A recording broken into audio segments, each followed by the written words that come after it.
Hey, Nick and Danny here with Cottage Family Adventures, and today we're going to show you how to turn an invasive plant into something delicious.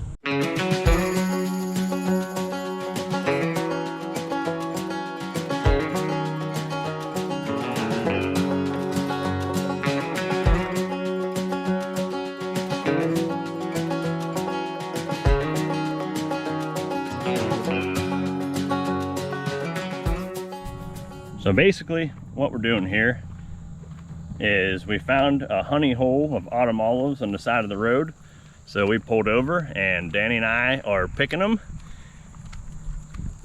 And it's a pretty day out, isn't it? Yeah. Kind of a little warm, but yeah. No breeze. Yeah. That doesn't help. It's a lot better than what it has been though. Yeah. What was it last week? 90s. Mid 90s, upper 90s. Yeah. So I'd say upper 70s, low 80s. It's a pretty good adjustment. Yeah. Well, Danny, this is how you get some weird looks on the side of the road, by going and picking strange berries right on a public road. These are autumn olives. They are an invasive bush type plant. They kind of look like small trees once they get real big though. They grow mostly on edge habitat and the sides of trees. They grow all sorts of nasty ground because they are nitrogen fixers. So that means they got bacteria that have a symbiotic relationship with the roots, and those bacteria draw in the nitrogen from the air and the plant uses it. So these are what they look like. This is where we're picking them on a beautiful autumn day here in Kentucky. And like to say, we're just doing our part to manage the invasive plants here, because you cook the seeds, they're not going to grow, and that's a fact. So here is the quarry. You can see these ones are pretty loaded down, and the way you can tell these berries versus other invasives that are not edible, at least I don't think they are, is if you take a look at that little berry there. It's red and it's got little spots on it, and when you squish it, it's got a pit for a seed. See that little pit right there? Whereas a different bush that's an invasive that looks similar to this, also has red berries, does not have a pit. It's got individual little tiny seeds inside of it. So if you see the pit, it's got the little white spots on it, and you can smell it too. If you smell it, it kind of smells like a mix between a grape and a cranberry, which is actually how it tastes too. So I think they're delicious. A little on the bitter side, if you're not into that, but it is a little sweeter than a cranberry. So they're edible. I would eat them, but they're a lot better to add with some sugar and make some jelly out of. And we're gonna try making some fruit leather this year too. But anyway, we better get picking here, and we'll see y'all in the kitchen. Yep. You having fun yet? Yep. So much fun. This is some good, clean family fun right here. Where else could you have this much fun, Danny? Yeah, that's a pretty good one. These clusters are good.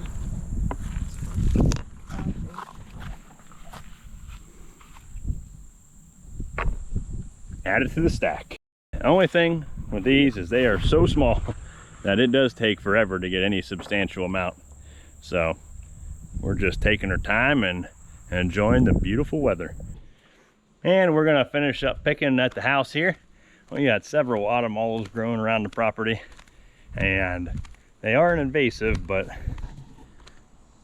as you can see, they also make nice cover. Danny's down there picking, and you can't even see her on the road. Good privacy fence, and we'll let these ones grow and try to trim down the invasives elsewhere. So this is what I was talking about. Something you got to be careful with is there's a couple invasive bushes around here. One of them is, these are the autumn olives right here, and they typically grow right around where bush honeysuckle is. As you can see in the foreground, bush honeysuckle that's not edible, in the background, autumn olives. Now the berries at this point don't really look similar. They're not ripe yet. But once they do start to get ripe, they do get a red hue to them. And if you're not paying attention, it would be very easy to reach for one of these, pick one of these, which we don't want to do because we only want to eat what's edible. So let's make sure if you want to try this out that you are careful to distinguish between the two and make darn sure you're picking what it is you think you're picking. These little guys right here. Danny, you know what they say? A family that picks together sticks together. You ever heard them say that? Nope. My hands are a little sticky though. Hey, there you go. Here's the fruits of our labor.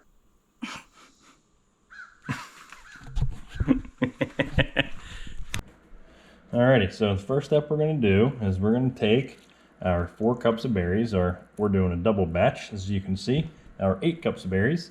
And for every 4 cups, you add a half cup of water. So we're doing 8 cups of berries, so we've got 1 full cup of water.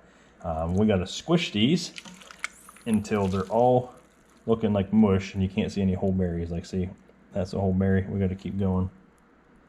So kind of keep squishing them until they're all ready. Already you can see a lot of juice starting to form down in there. Alrighty, now that we got it good and mushed up, we're going to go ahead and put that on high. Bring it to a boil. Just make sure as this is heating up, if you see any more whole berries that you missed, just squish them as you go. And make sure to keep stirring this. Don't want none of it burning, sticking to the bottom, because that will ruin the batch. It's pretty tough to squish them all up though, because they're just so gosh darn tiny. So, the more you squish, the more juice you get. The more juice you get, the more jelly you make. Alrighty, I'd say that's boiling good enough. We're going to go ahead and reduce that to a simmer and leave that sit there for 8 minutes. Stirring occasionally. Just want to make sure it's not sticking to the bottom. Again, once you burn it, you can't unburn it.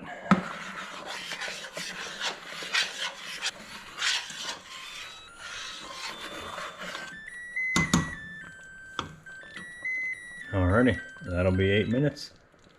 So now, the next step we gotta do is we got to get all the seeds, stems, and skins out of the jelly liquid we just made.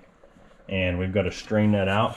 Now here we have a little mill that is excellent for this. I know it's typically used for making like tomato sauces that you don't want tomato seeds in there. And these seeds are a little bit bigger than tomato seeds, so that'll definitely work inside of here. Other things I've seen used for such things, bundle up some cheesecloth and put it in a coriander and just pour the liquid into that. But we're going to use this.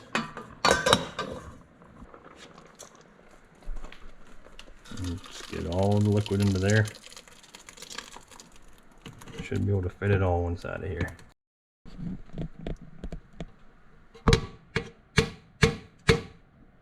Alrighty, I'd say we got about all we're going to get.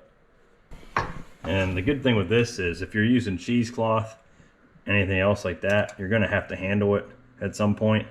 So that means you're going to have to let this cool down before you can touch it. But with this thing, what we can do is we can get a lot of juice out of there just by running this little wooden peg through here. And as you can see, I mean, this is still steaming hot.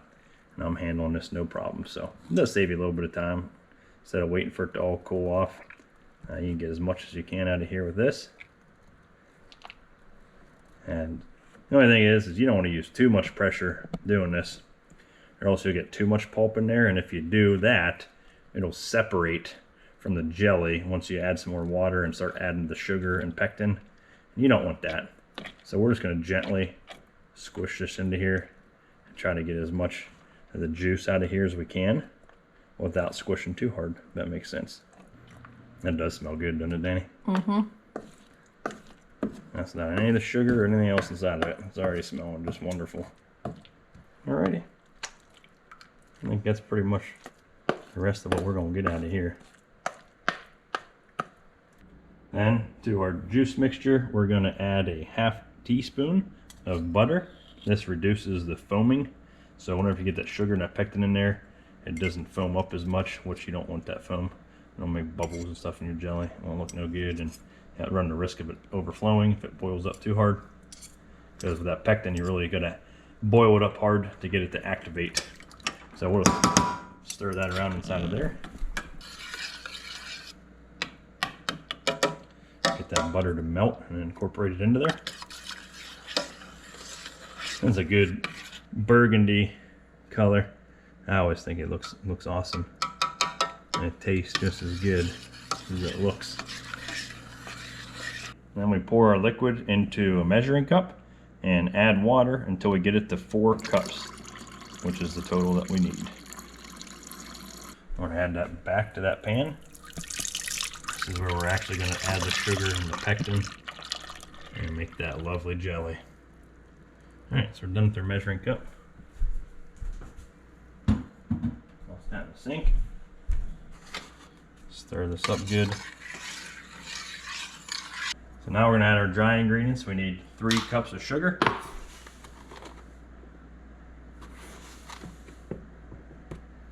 1,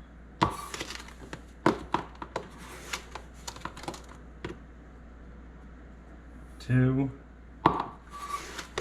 3.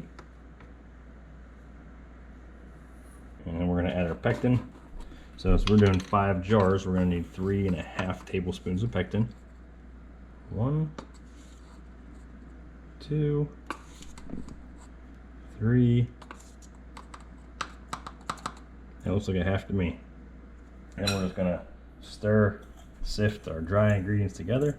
They're all equally incorporated. So now we're gonna add the dry ingredients into the wet ingredients. And we're just gonna stir that constantly.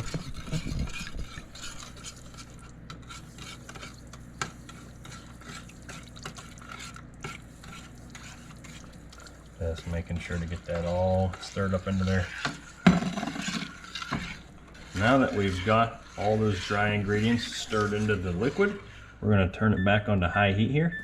And we're gonna bring this to a boil, and we're only gonna let it sit on here for 1 minute at that full boil.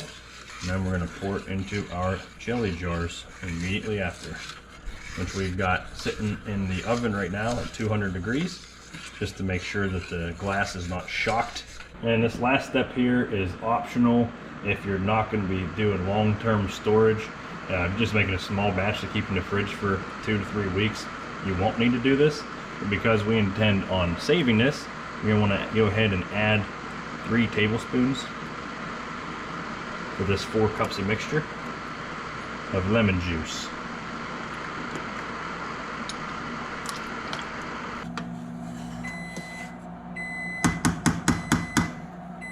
Now we got a rolling boil. We're going to set our timer for 1 minute.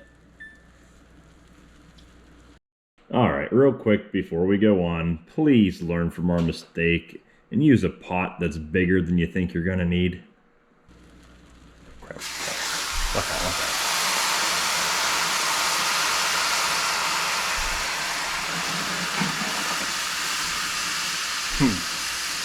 Be careful for the foaming over.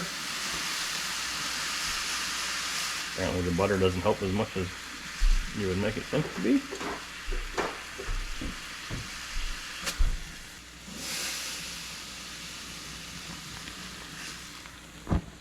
Oh geez. Yep.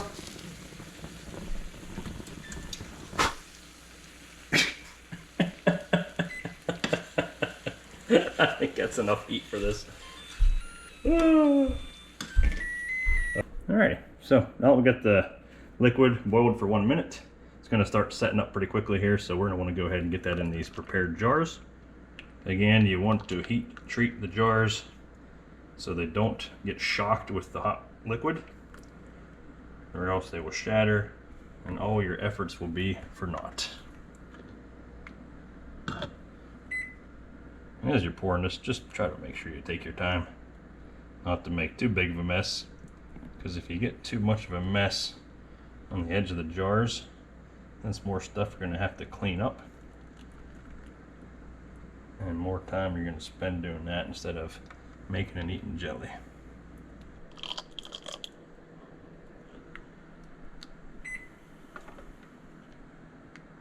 And the last part, we're going to take these jars and drop them into our hot water canner here, which we're using a pressure cooker, but as long as it got heated up, should be able to drop them right into there. And we're just not going to cover the pressure cooker because we're not trying to pressure cook them. And you ideally want to have 1 inch of water covering these. And if you don't have an inch, you got to add a little more. So now we got to process those for 15 minutes. Got to bring that up to a boil, and then we'll start our timer.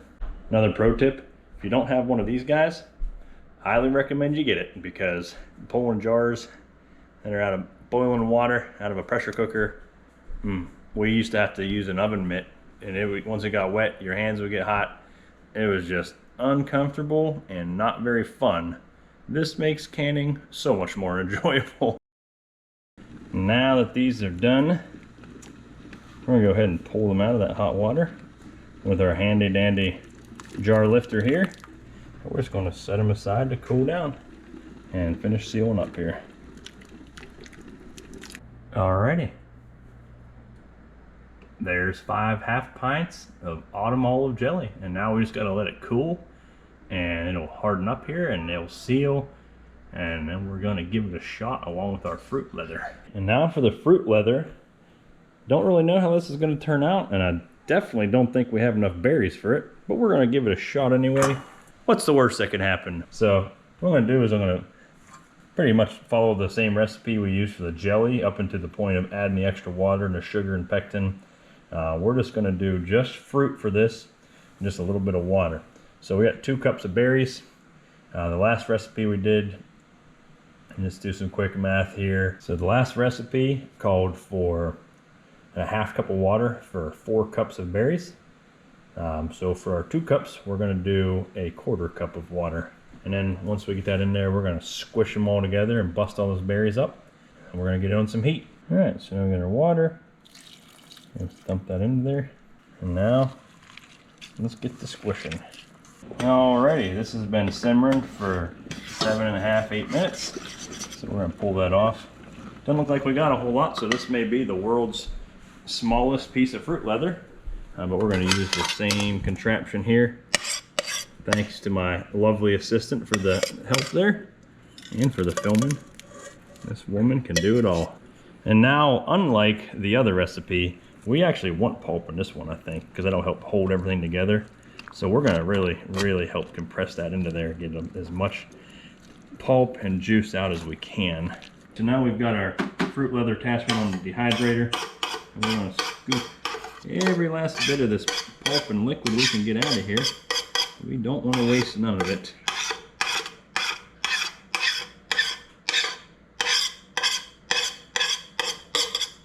All right, then we're going to pour it into the tray here. Just try to keep a nice thin layer going here. I don't want it to get too thick. Just understand that it will probably cook down quite a bit.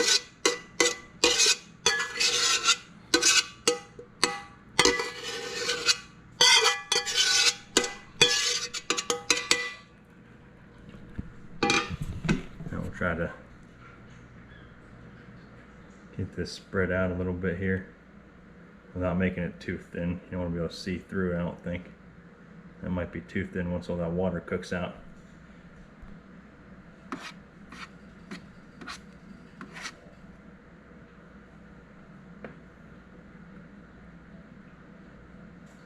Oh, Danny, what do you think about that? Think gonna be a bit good?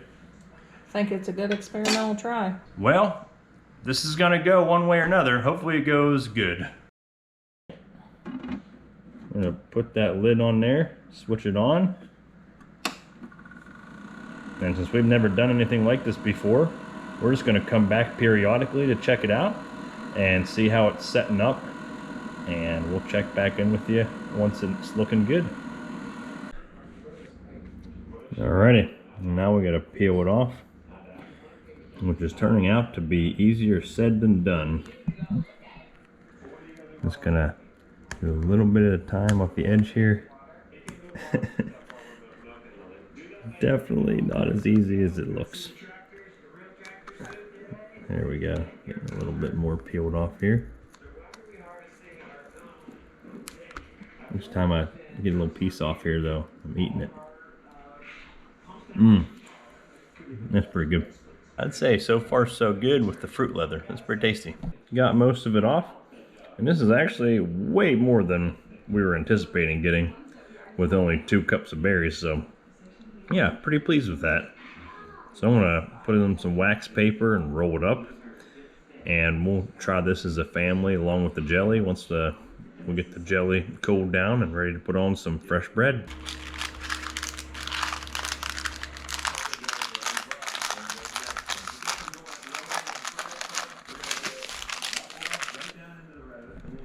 Also, not sure if it needs to be refrigerated or not, but rather be safe than sorry. Let's go ahead and stick it in the fridge. And of course, we're gonna test it out using some of that homemade bread. Right.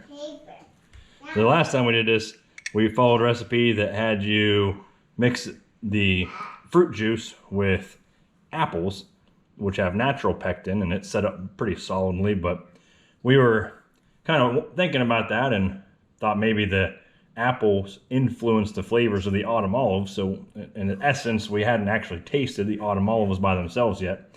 So we wanted to try it with just the autumn olives this year. So what I'm gonna do is I'm gonna spread on mine, I'm gonna do half of it with just autumn olive jelly, and then the other half with butter and autumn olive jelly, just to see how the flavor profile of each is. Danny, would you like butter on yours or just jelly? Butter on all of it. Butter on all of it, all right.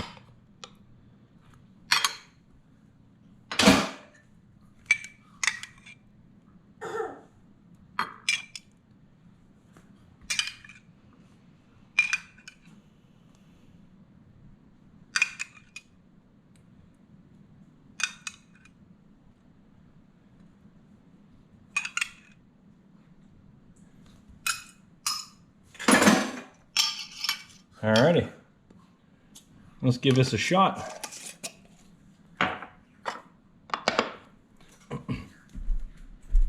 Alrighty, we're gonna start off with trying this fruit leather first.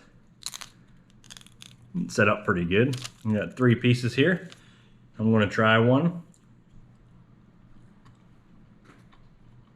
It's not bad.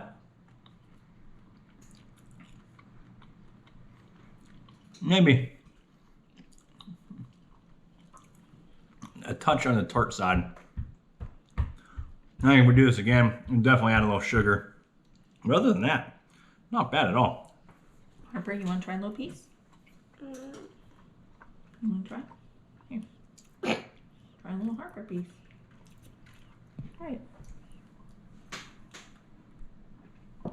No. Harper don't like it.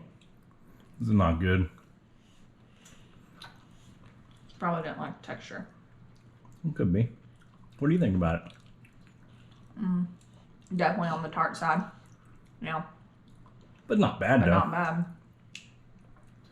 I mean, It tastes a lot like cranberry. it does, but it's a little sweeter than cranberry though. Harper is having fun just breaking it up and sprinkling it on Here. Danny's sandwich though. Is it good, Harper? I'll take that as a no. Maybe this is a treat just for the adults. Doesn't look like she likes it. Maybe if we added a little sugar, she'd like it better. Alrighty, let's see how the jelly turned out.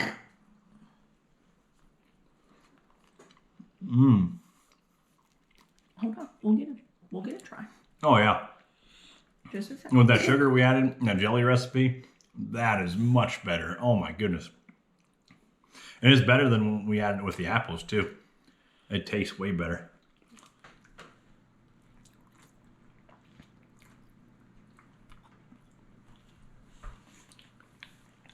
Oh yeah, that's way better than that fruit leather.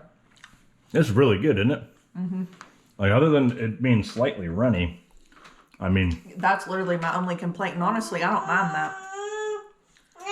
it just doesn't spread very good, but no, taste wise, oh my gosh, it was good. As we enjoyed the bountiful harvest that the Lord had blessed us with, we had to reflect on the time well spent together as a family, experimenting with new recipes and learning how to live off the land. We're so glad you could join us. We hope you enjoyed this video, and we'll see y'all next time. Yeah.